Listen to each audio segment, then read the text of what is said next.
서울 신당동에 가면 떡볶이가 유명한데요. 그 떡볶이집 간판에 보면 원조 할머니집 뭐 이런 게 있더라고요. 날씨도 추운데 한번 가보셔서 맛있는 떡볶이 드시기를 바랍니다. 곤지암에 가면은 소머리국 유명해요. 거기도 가보면 원조 소머리국 밥집 이렇게 써 있고요.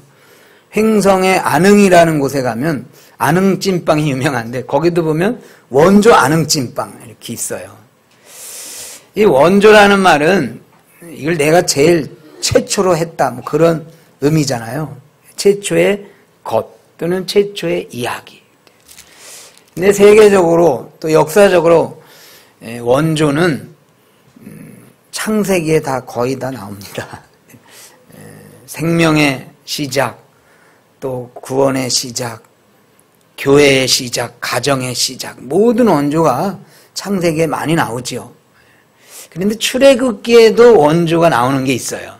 그래서 여러분들에게 문제 하나 해보려고 그랬는데 원조 찬양 율동 사역자의 원조가 누군지 아세요 혹시? 예, 미리암이 여성 사역자로 찬양 율동 찬양의 원조 사역자예요. 출애굽기 15장에 보면 나옵니다. 근데 오늘 본문에도 원조 사역자가 하나 나오는데 이 사람이 누구냐면 경영 컨설턴트, 최초의 경영 컨설턴트, 바로 이드로라는 모세의 장인 어른이십니다. 그래서 오늘 이 모세의 장인 이드로의 이야기를 통해서 하나님께서 주시는 교훈을 찾아보려고 합니다. 우리 같이 17절로 다시 한번 가보겠습니다. 출애굽기 18장 17절, 17절, 18절 두 절 같이 읽고 아멘 합니다. 시작!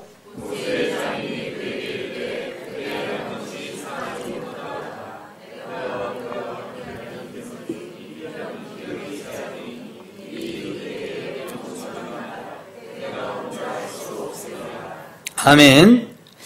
여기 17절에 보면 모세가 하는 일이 선하지 못하다 그랬어요. 그래서 이 선하다라는 단어를 윤리적으로 선과 악이 아니라 여기에 이 선하지 못하다는 것은 비능률적이다 이런 의미를 가지고 있어요. 그 다음에 18절에 보면 기력이 쇠하다라는 단어가 나오는데 이것은 원문을 해석하면 낙엽이 나뭇가지에 걸려있는 낙엽이 떨어지다 이런 의미를 가지고 있어요.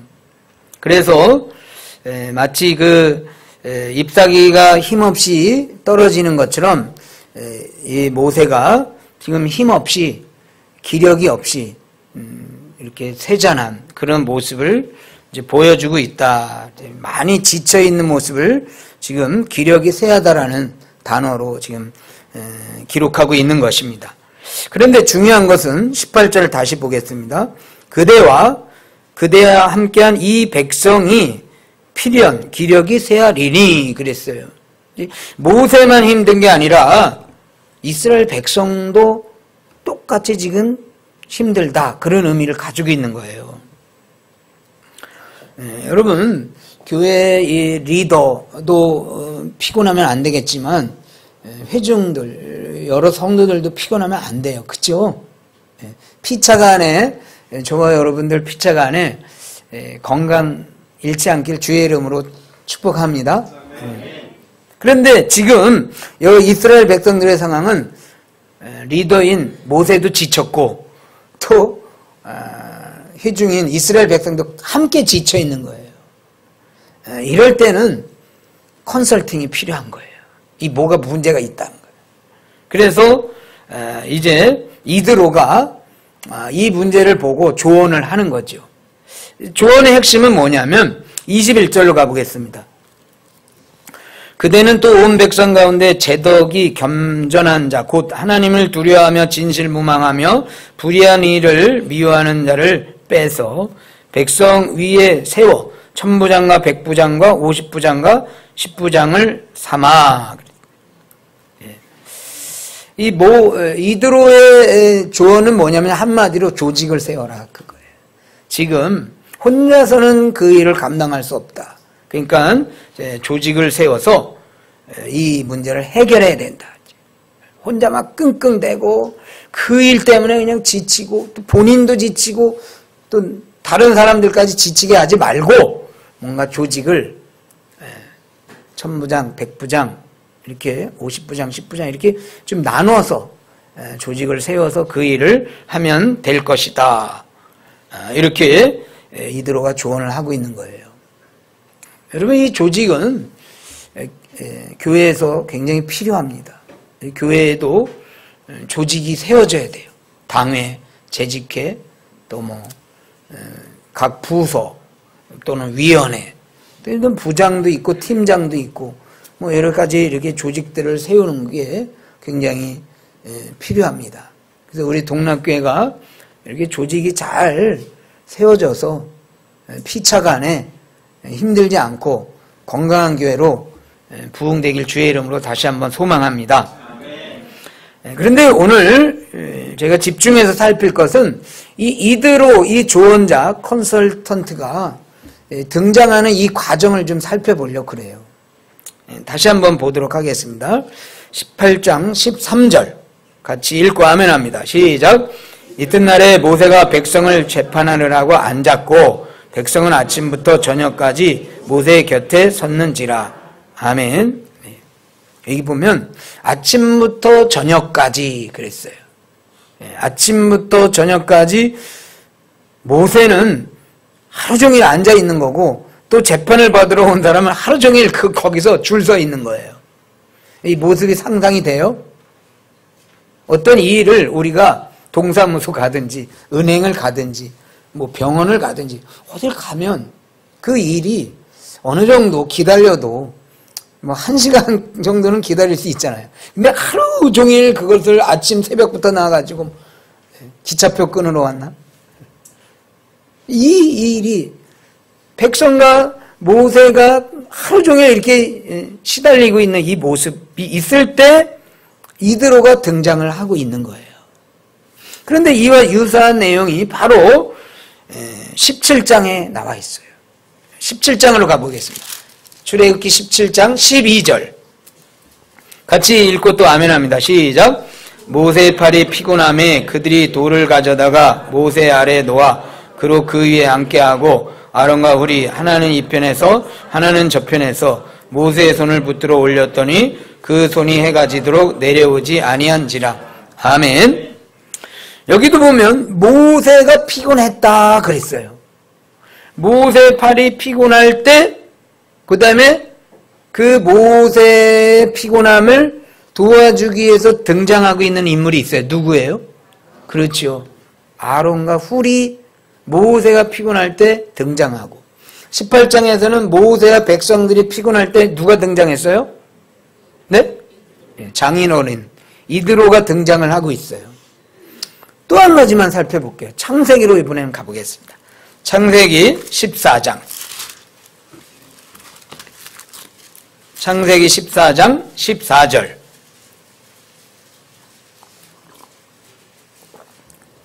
또 같이 읽고 아멘합니다. 시작. 아브라함이 그 조카의 사로잡힘을 듣고 집에서 길리고 연습한 자 318인을 거느리고 단까지 쫓아가서. 아멘. 자, 이번에는 누가 지금 피곤하고 누가 힘든 상황에 있는 거예요? 아브라함의 조카 롯이 지금 생명의 위협 가운데 있는 거예요. 그런데 그때 등장하는 인물이 누구예요? 그렇죠. 아브라함이 작대기 부대를 데리고 조카 롯을 구하러 가는 거예요. 여러분, 지금 우리가 이 창세기와 출애굽기에서 세 가지 장면을 살폈어요. 모세와 백성이 피곤할 때 이드로가 등장을 했고, 그 다음에 모세의 팔이 피곤할 때 아론과 훌이 등장을 했고, 롯이라는 인물이 생명의 위기에 있을 때 아브라함과 작대기 부대가 같이 등장을 했어요. 뭔가 공통점이 있죠. 그 공통점은 뭐예요? 하나님의 백성이, 하나님의 택한 백성이 지쳐 있거나 어려움이 있거나 생명의 위기 가운데 있을 때 뭔가 도우는 자들이 붙고 있다는 거예요. 그래서 오늘 우리가 살핀 이 이드로가 등장하는 것은 우연이라는 것이 아니라 뭔가 하나님의 도우심의 손길로 이드로가 등장하고 있다는 것을 우리가 본문을 통해서 깨달아야 되는 거예요. 사랑하는 여러분, 우리 하나님의 백성들이 뭔가 어려움이 있을 때 뭐 그냥 뭔가 우연히 뭐가 되겠지 이게 아니라 하나님이 불꽃 같은 눈동자로 지키시면서 때에 맞춰서 도움의 손길을 보내주신다. 이 사실을 믿음으로 아멘 하시길 다시 한번 축복합니다. 그래서 여러분, 힘들고 지쳐있을 때, 내 팔이 지쳐있을 때, 또는 떨어지는 낙엽처럼 내 심신이 곤란 중에 있을 때, 그럴 때 분명히 하나님이 이드로와 같은, 또는 아론과 훌과 같은, 뭐 하물며 생명의 위협이 있을 때 총 들고 나오는 사람이 아니라 할지라도 그저 작대기 들고 나오는 그런 사람이라도 붙여주셔서 우리로 하여금 뭔가 그 문제를 해결받게 해주시는 거예요. 우리는 이런 일들을 우연이라 이렇게 생각하면 안 되고 하나님의 선하신 섭리다. 항상 우리에게는 하나님의 선하신 섭리가 있는 줄로 믿습니다.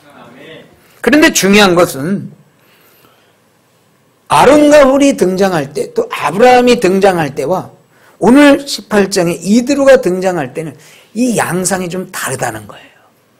그 양상이 어떻게 다른가, 이것을 한번 생각해 보려고 그래요. 자, 롯이 위험에 있을 때 동원된 사람은 아브라함이에요. 그렇죠? 그 다음에 모세가 아말렉과의 전쟁에서 힘들어 동원될 때는 아론과 훌이에요. 그런데 지금 18장에서는 누가 등장하면 이드로예요. 요건 달라요. 여기 어떻게 다를까요? 예. 창세기와 출애굽기 17장의 이야기는 동원된 사람들이 같은 믿는 백성들이에요. 그런데 오늘 18장에서 동원되고 있는 이드로는 직업이 뭐예요? 미디안 제사장이라 그랬어요. 미디안 제사장이라는 것은 뭐냐면요, 이스라엘의 택한 백성이 아니고 이방 민족의 이방신을 섬기는 제사장이고, 말하자면 이 사람은 불신자라는 거예요. 불신자.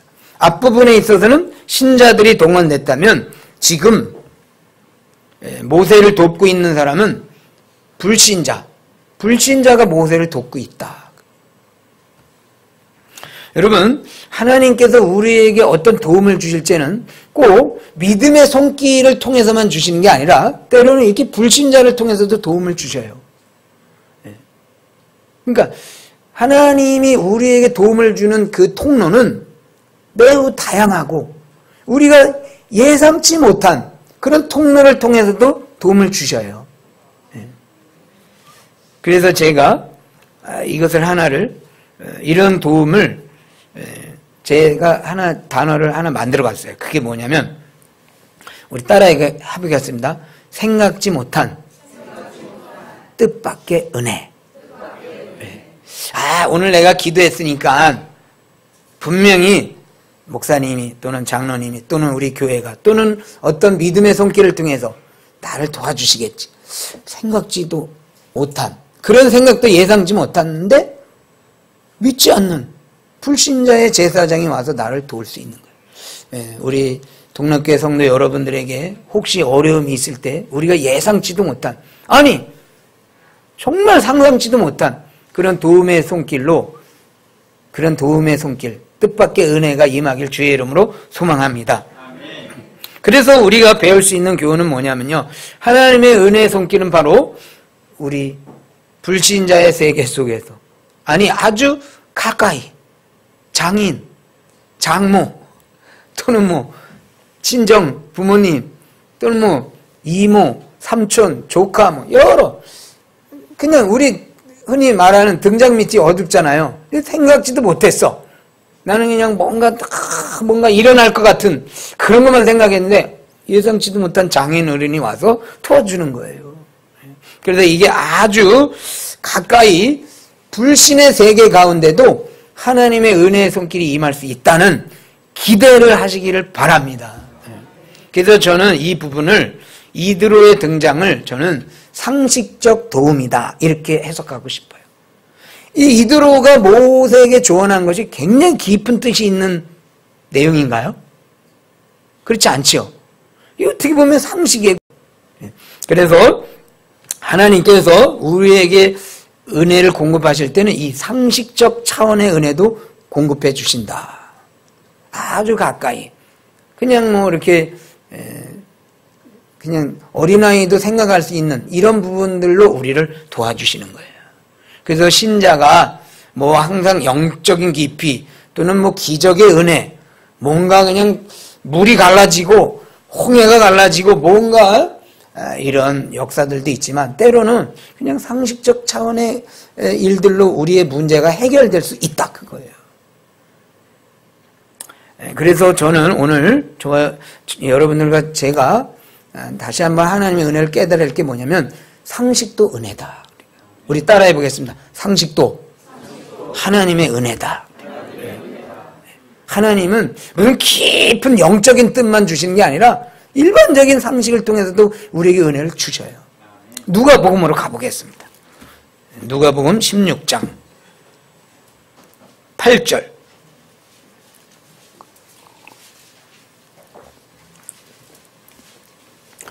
같이 읽고 아멘 하겠습니다. 시작. 주인이 이 옳지 않은 청지기가 이 일을 지혜 있게 하였으므로 칭찬하였으니 이 세대의 아들들이 자기 시대에 있어서는 빛의 아들들보다 더 지혜로움이니라. 아멘. 여러분, 이 세대의 아들들은 믿지 않는 자들을 말해요. 이 사람들은요 기도도 안 하고 계시 의존도 하지 않아요. 하나님의 말씀도 몰라. 그리고 그 다음에 뭐라 했어요? 빛의 아들들이라 그랬어요. 이 사람들은 믿는 저와 여러분 같은 택한 백성을 말해요. 매일 기도하고 매일 하나님의 말씀 묵상하는 자예요. 그런데 오늘 본문 보면 이 세대의 사람들이 더 지혜롭다 이런 말씀이 나온 거예요. 이건 무슨 뜻일까? 이것은 이 세대 믿지 않는 자들도 일반 상식을 통해서 어떤 지혜를 발휘하는데 믿는 백성이 이 일반 상식에 대한 지혜가 없다 그 말인 거예요. 이 말은 무슨 얘기냐면 믿는다 하면서 상식적인 차원을 너무 홀대하거나 그 부분에 대해서 너무 이해를 못하고 있는 거예요. 그래서 제가 또 한 가지 단어를 만들었어요. 이렇게 믿으면서도 상식을 모르는 비상식적인 믿는 자들의 삶을 저는 경직된 영성 또는 뒤틀린 영성이다. 자기는요 나름대로 기도하고 나름대로 하나님 말씀 많이 알아. 그래가지고 뭐를 뭐 분별하느니 뭘 하느니 그랬는데 경직됐어. 너무 뭐예요? 이 신앙에 너무 그 경직돼 가지고 바로 어린아이도 알만한 그 상식을 놓쳐버리는 거예요. 이 뒤틀린 영성. 그래서 영적인 세계에 대해서 너무라는 말은 좀 그렇고 잘못된 몰두를 하고 있는 거예요. 자기 나름대로는 굉장히 심오하고 자기 나름대로는 굉장히 깊고 자기 나름대로는 굉장히 영의 세계를 추구하고 있어요. 근데 잘못된 거예요. 이게 경직된 영성이라. 그래서 편견에 빠지고 독선에 빠지고 그러다 보니까 상식 자체도 모르는 그런 아주 잘못된 오해에 빠지는 그런 인생들이 있다 그거예요. 그런데 이 잘못된 영성은 뭐가 문제냐면 상식에 눈이 어두는 거예요. 상식을. 그리고 그 문제로 인해서 저급한 수준의 삶을 살아가는 거예요. 그냥 여러분 예를 들어보겠습니다. 여러분 내가 몸이 아파요. 질병이 걸렸어요. 그러면 어떻게 해야 되겠어요? 내가 아파. 어떡하죠? 예, 병원에 가야죠. 그건 상식이에요. 그런데 아파도 병원에 안 가는 사람이 있어. 무조건 기도해야 돼. 병원 가는 건 믿음이 떨어진 거야. 믿는 사람이 기도해서 나아야지. 병원에 가는 건 믿음 없음. 이렇게 생각하고 사는 신자가 있다는 거예요. 뒤틀린 형성, 경직된 형성이다. 왜 그러냐면요, 이 사람은 상식을 이제 벗어나 버린 거예요. 그러면 저희가 상식으로다 한번 질병에 대한 예를 들어볼게요. 간암 환자 100명이 있어요.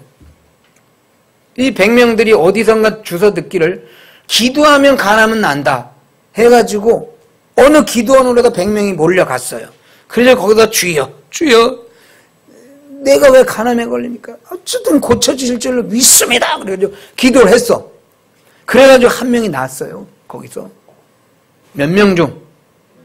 100명 중에 한 명이 그 기도원에 가서 나았어.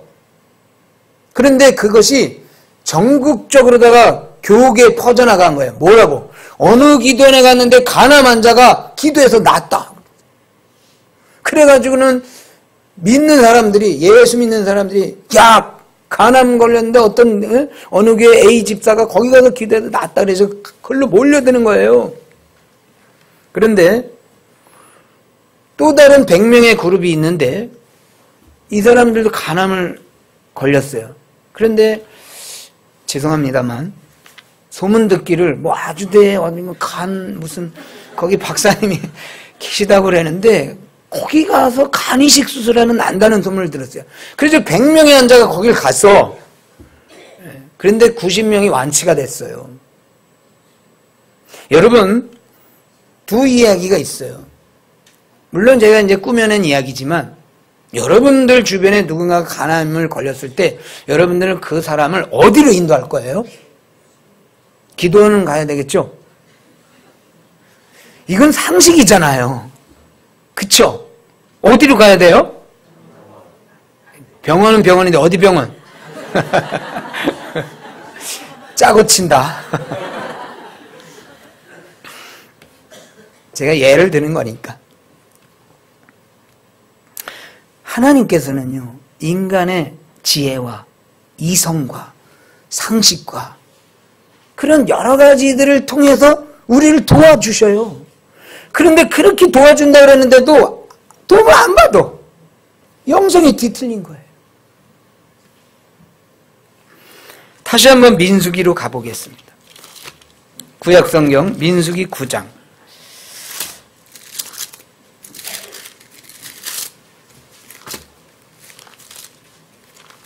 민수기 9장 17절입니다.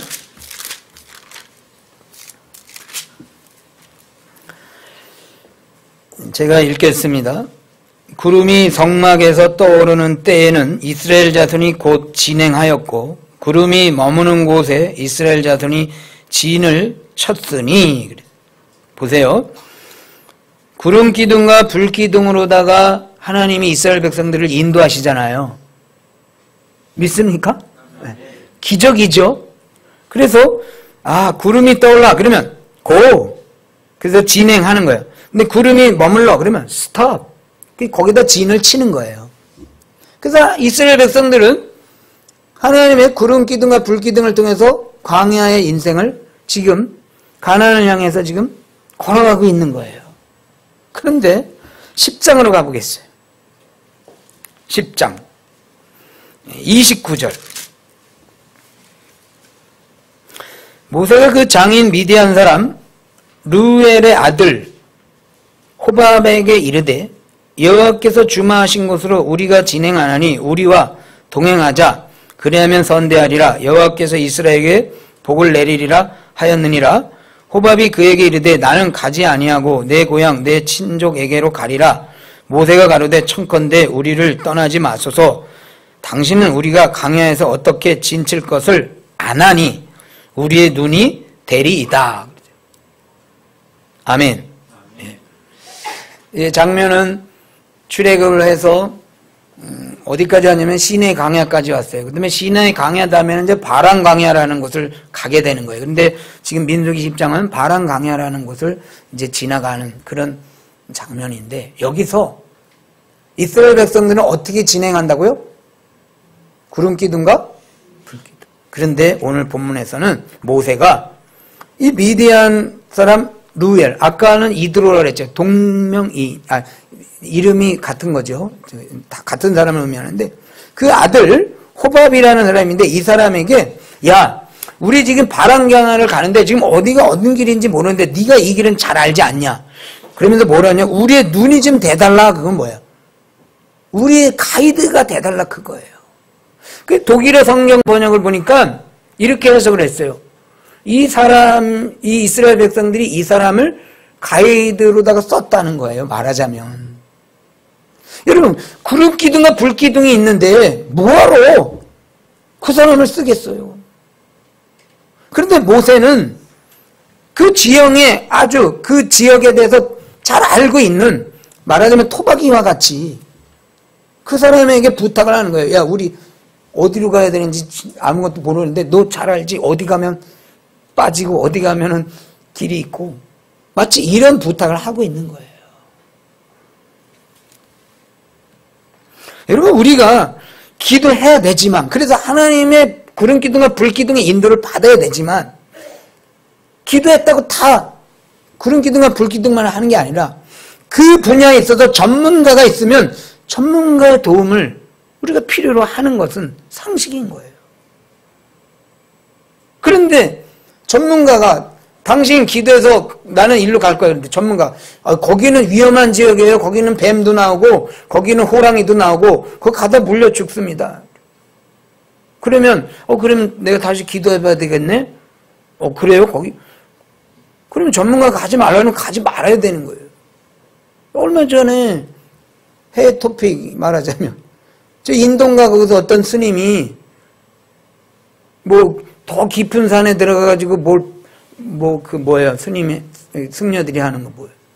돌을 닦다가 표범한테 물려 죽은 거 아니에요. 가지 말라 그랬는데 더 깊은 데 가면 신령한 법도를 깨닫는다 그래서 들어가가지고 죽었어요. 뭐냐? 상식적인 것을 부인하는 거예요. 의사 선생님이 그거 먹지 말라 그러면 먹지 말아야지. 기도했더니 하나님 먹으래요. 그랬대. 그 비상식적인 행동을 하는 거예요. 죄송합니다만 어떤 사람은 진짜 약을 쓰면 그냥 내일이면 하루만 써도 그것을 그냥 40일 동안 새벽 기도한다고 그래놓고 병을 키우는 거예요. 이게 뒤틀린 영성인 거예요. 여러분, 어디를 갈 때는 하나님, 제가 오늘 전라도 어느 지역, 어느 섬 지역을 가는데 하나님께서 인도해 주세요. 그리고 새벽에 기도하고, 그리고 떠날 때는 내비게이션을 틀어야죠. 기도만 했다 그러다가 뺑글뺑글 돌다가 삼천포로 빠지는 거예요. 그래서 삼천포가 있는 겁니다. 기도했으니까 갈 거야. 그게 아니에요. 기도를 해도 상식은 상식인 거지. 총신대 구약학 교수 김희석 교수라는 분이 이런 글을 썼어요. 한번 들어보세요. 성경 본문의 의미는 항상 기도에서 깨닫는 것이 아니다. 본문의 의미는 늘 분명하다. 본문의 의도가 명확하면 명확하게 전달하면 되고, 본문의 의도가 포괄적이거나 상징적이면 그렇게 전하면 된다. 본문은 비밀스러운 것이니 기도해야 깨달을 수 있다는 사람을 만나면 성경을 자기 마음대로 해석할 가능성이 높은 사람이니 절대 따라가지 말고 조심하는 것이 좋겠다. 이렇게 얘기를 했어요. 이것은 물론 저같이 설교자들에게 주는 교훈이에요. 설교자들이 본문을 보면 어떤 내용인지 그냥 살피면 원문을 보든지 안 되면 영어 성경을 보든지 아니면 주석 성경을 보면 본문 해석이 분명히 나와 있어요. 이거는 어느 정도만 공부해도 알 수 있는 내용이에요. 그런데 어떤 목사님은 이거는 잠깐 기다려 보세요. 근데 기도해야 됩니다. 이 교훈이라는 거. 여러분, 레이기라고 해서 그렇게 어려운지 아세요? 다니엘이라고 해서 그렇게 기도해야 나오는 본문은 없어요. 다 해석하면은 뜻이 나와요. 그런데 뭐 거기다가 그냥 뭐 엄청 기도해가지고 뭐 영적으로 다 막 이런 사람은 오히려 조심하라는 거예요. 조심하세요. 뭐 다니엘 영해, 뭐 요한계시록 뭐 레이기 뭐 이제 제가 뭐라 그래서 죄송합니다만 분명해요. 상징이면 상징으로 해석하고 원문이면 원문으로 해석하고 역사면 역사로 해석하고 문법이면 문법으로 해석하고 문자면 문자로 해석하면 답이 나오는 걸 가지고 뭘 기도한다고 그래가지고 이상하게 막 베베 꽈가지고는 그래가지고 그냥 성도들을 이상한 성도로 비상식적인 그런 경직된 영성으로 다 이끌어가는 거예요. 근데 문제는 본문 해석도 상식적이어야 되지만 두 번째 적용도 상식적이어야 된다는 거예요. 해석이 나왔으면 해석대로 적용을 하면 되는 거지 또 적용해 가서 또 뒤틀려져. 아파? 그럼 병원 가. 이렇게 해석이 나왔으면 병원 가면 되는 거지. 그걸 또 뭐 어떻게 꼬아가지고. 여러분, 해석도 상식적이지만 본문에 대한 묵상 적용도 상식적이어야 된다. 믿습니까? 그래서 너무 적용을 영적 깊이로 그저 뭐 뭔가 그냥 그런 식으로 나가다 보면 아주 주변에 가까이 있는 하나님께서 주신 은혜를 놓쳐버리고 멀리 이상한 곳으로 빠져드는 그런 오류를 범하는 신앙이 있을 수 있다. 이 말씀인 거예요. 여러분, 그냥 우리 주변에 하나님께서 예배해 놓으신 정말 우리가 뭐 이렇게 깊이 있지 않아도 하나님이 그냥 이렇게 주시는 은혜들이 너무 많이 있어요. 그래서 늘 그냥 음식으로 말하자면 뭐 저기 강원도 무슨 저기 뭐 삼척 어디 산 꼭대기 뭐 그걸로 들어가가지고 바위 틈에 있는 그거 말고 그냥 오늘 아침 밥상 위에 하나님이 주신 은혜가 있어요. 그래서 그런 것도 뭐 물론 필요할 수도 있지만 밥을 잘 드세요. 평소에 밥을. 그 아내가 차려주는 밥. 아내가 안 차려주면 내가 그래도 차려 먹으세요. 그 안에 건강이 있고 그 안에 은혜가 있을 수 있는 거예요. 뭐 반드시 뭐 꿈꿔가지고 어디 가서 산삼 캐다 먹고 그래서 산삼 캐러 갔다가 뱀한테 물려주고 그러지 마시고 그냥 밥상에 하나님 오늘도 동치미를 통해서 은혜를 주신다. 시금치를 통해서 은혜를 주신다. 이렇게 생각을 하고 사시라는 거예요. 상식적으로. 안타까운 것은 경직된 영성으로 고생하는 사람들이 한국에는 굉장히 많이 있어요. 여러분 만민중앙교회라는 교회 아시죠? 지금 만민자도 좀 뺐으면 좋겠는데 무슨 만민의 중앙이 돼. 만민 오륙교회다. 그런데 문제는 뭐냐면요. 이게 뭐가 문제냐면요. 그런 잘못된 목사도 아닌 그런 사람들의 이야기에 넘어갔는데 집단적으로 넘어가는 거예요. 이게 뭐냐면 한 사람만 경직된 게 아니라 교회 전체가 경직돼 있는 거예요. 지금 대형교회 문제들이 뭐가 문제예요? 그 문제는 상식으로 풀 수 있어요. 뭐 우리가 보면 그 이야기 들어보면 너무 이러죠. 말도 안 돼. 근데 그 집안에서는 말이 되는 거예요. 왜냐하면 다 같이 경직되어 있기 때문에 그러는 거예요. 이게 문제인 거예요. 한국교회가 지금 적급한 수준이다. 삶이 적급하다는 건 뭐냐면 그만큼 교계 전체가 경직되어 있는지 몰라요. 다 같이 경직되어 있으니까 그냥 다 같이 몰라. 상식도 몰라. 그 문제는 뭐 정말 뭐 초등학생 10명 되는 그 회의에서 요즘 이런 일이 일어나는데 우리 어떻게 하면 좋겠냐 그러면 그건 이렇게 하면 이제 애들도 하는 얘기예요. 근데 거기에 박사들이 얼마나 많겠어요? 지성인이 얼마나 많이 있겠어요?